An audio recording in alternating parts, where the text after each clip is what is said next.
We saw Governor Ron DeSantis with a resounding victory in Florida last night. Who do you think would be the tougher competitor, Ron DeSantis or former President Trump? And how is that factoring into your decision? It'll be fun watching them take on each other.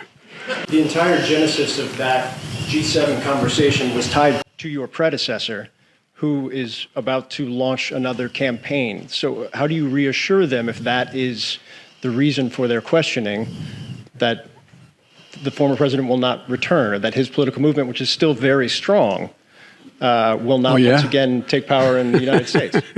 Well,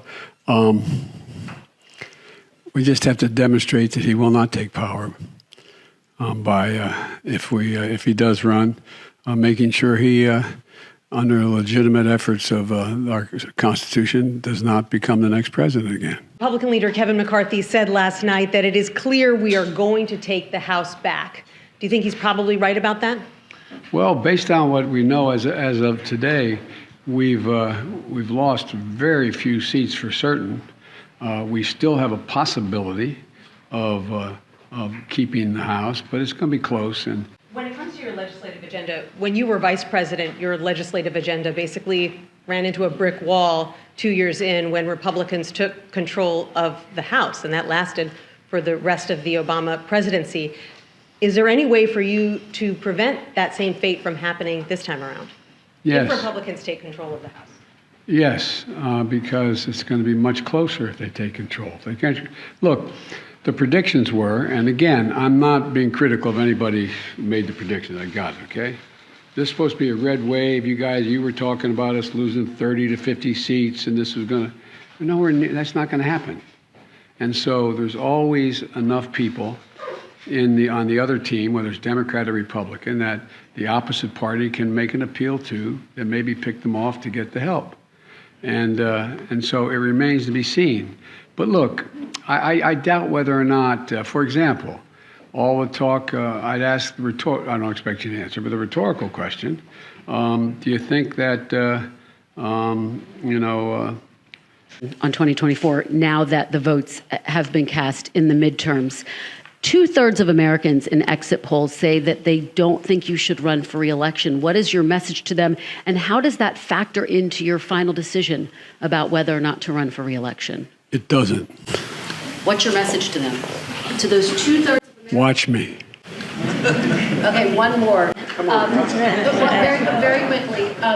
The same moment that your predecessor is considering launching his re-election effort, how should those world leaders, both good guys and bad guys, view this moment both for America and for your presidency? Well, first of all, these world leaders know we're doing better than anybody else in the world, as a practical matter. Notwithstanding the difficulties we have, our economy is growing. Oh, I haven't asked it yet. Oh, I'm sorry. No.